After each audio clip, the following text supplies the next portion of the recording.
was like a mirage. And he was coming down the stairs, but it was reflected like in the wall.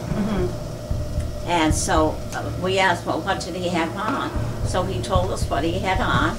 And Beth and I said, well, you know, that was Walter, because my husband died in this house downstairs. His name is Walter? Yes.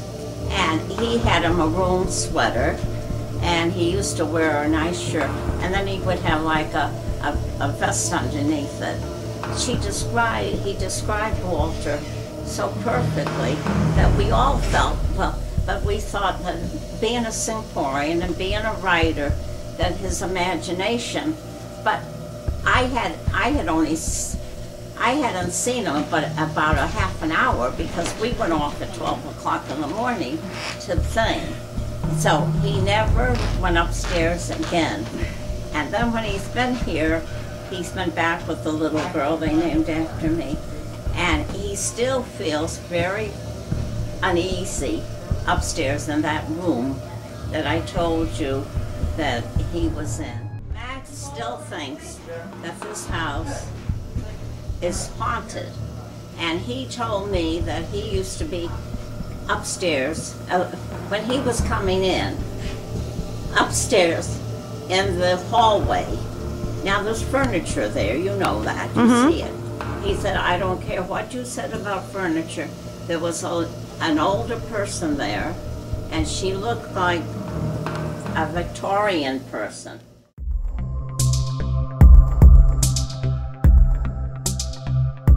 I had a friend that stayed with me with her dog, and she stayed in Grandma's room. And she was with me about 13 to 14 months. And in the beginning, she didn't want to say anything. But her dog used to go and stand right at that door and bark and snarl.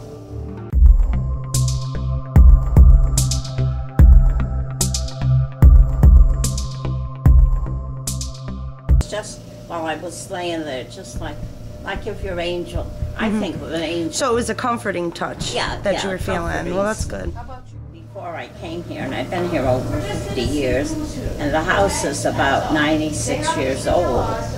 But the woman that lived here before I did, and I don't want to mention names because part of her family is still here, but she was like a Madame House then too.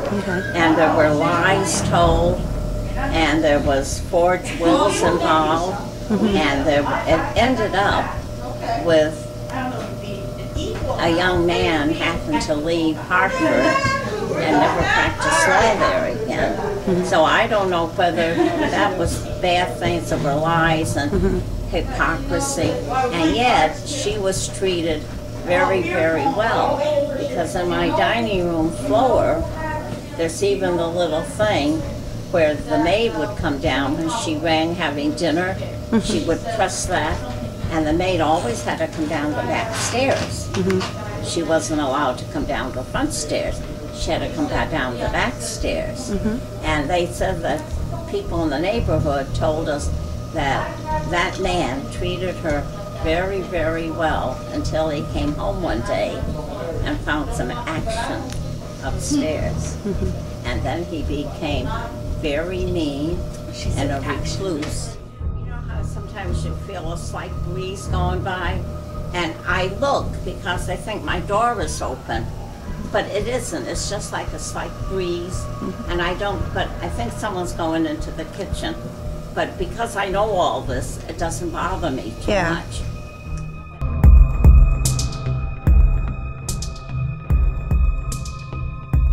I had been told that the child she had was his, but it wasn't. Was she already passed when he found out? Huh? Had she already killed herself, and that's when he found out that it wasn't his child? No. Okay. This had all happened because the young lady grew up and went to college, and she never told him until he found her someplace. Then the truth came out. He gets the city in because he wouldn't have the lawn mowed, And then he was going out naked. Was he? Yeah. So he kind of lost it. Yeah. After she took her life. Yeah, right. So it makes me wonder, with everything that she did and the predicaments that she was caught in, if it's possible that maybe he did something and kind of went a little. Because you're talking back, like how long ago was this now?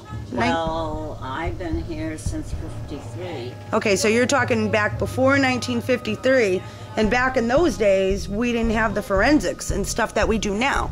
So it would be very easy to see maybe somebody crushing something up, putting it in the orange juice or the coffee or something, and her not knowing. Right. And they wouldn't really be able to tell because they don't have all the technology they do today. Maybe he lost it after that.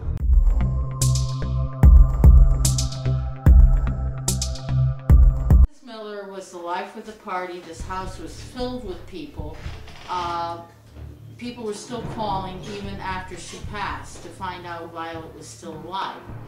To be honest with you, I have not felt any misfortune because, but the kids are so anxious to know, and they've been asking me to let someone do this for years. You know, now that I'm getting to my demise, they're afraid that the house will be sold and they'll never find out anything. So, and Colleen always has had an eerie feeling. You know, she says she's always had that feeling that there was something.